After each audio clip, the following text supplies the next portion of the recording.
The Israelites went before the Lord until evening, and they inquired of the Lord.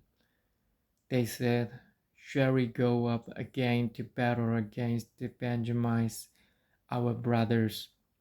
The Lord answered, "Go up against them." Then the Israelites drew near to Benjamin the second day. This time, when the Benjamites came out from Gibeah to oppose them, they cut down another 18,000 Israelites, all of them armed with swords. Then the Israelites, all the people, went up to Bethel, and there they sat weeping before the Lord. They fasted that day until evening and presented burnt offerings and fellowship offerings to the Lord. And the Israelites inquired of the Lord in those days. The ark of the covenant of God was there, with Phinehas, son of Eleazar, the son of Aaron, ministering before it. They asked, "Shall we go up again to battle with Benjamin, our brother, or not?" The Lord responded, "Go, for tomorrow I will give them into your hands." Then Israel set an ambush around Gibeah. They went up against the Benjamites on the third day and took a position against Gibeah as they had done before. The Benjamites came out to meet them and were drawn away from the city.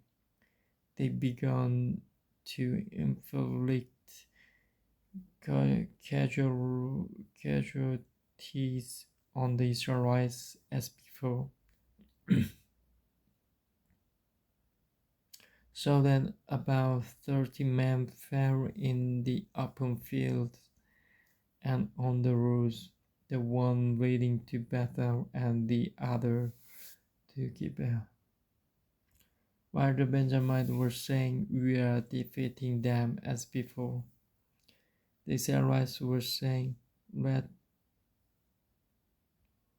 retreat and draw them away from the city to the roads." All the men of Israel moved from their places and took up positions at Baal Tamar, and the Israelites ambushed charged out of his place on the west of Gibeah. The 10,000 of Israel's finest men made a frontal attack on Gibeah. The fighting was so heavy that the Benjamites did not realize how near the disaster was. The Lord defeated Benjamin before Israel, and on that day the Israelites struck down 25,100 Benjamites, all armed with swords. Then the Benjamites saw that they were beaten. Now the men of Israel had given way before Benjamin because they relied on the ambush they had set near Gibeah.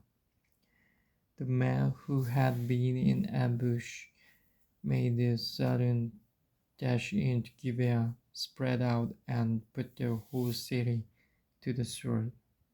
The men of Israel had arranged with the ambush that they should send up a great cloud of smoke from the city. And then the men of Israel would turn the battle. The Benjamites had begun to inflict casualties on the men of Israel, about 30. And they said, "We are defeating them as in the first battle." But when the column of smoke began to rise from the city, the Benjamites turned and saw the smoke of the whole city going up into the sky. Then the men of Israel turned on them, and the men of Benjamin were terrified because they realized that disaster had come upon them. So they fled before the Israelites in the direction of the desert, but they could not escape the battle, and the men of Israel who came out of the towns cut them down there. They surrounded the Benjamites, chased them, and easily overrun them in the vicinity of Gibeah on the east. 18,000 Benjamin fell, all of them violent fighters. As they turned and fled toward the desert to the rock of Rimmon, the Israelites cut down 5,000 men along the roads. They kept pressing after the Benjamites as far as Gibeon and struck down 2,000 more. On that day, 25,000 Benjamin swordmen fell, all of them violent fighters. But 600 men turned and fled into the desert to the rock of Rimmon, where they stayed for months. The men of Israel went back to Benjamin and put all the towns to the sword, including the animals and everything else they found. All the town they came across they set on fire.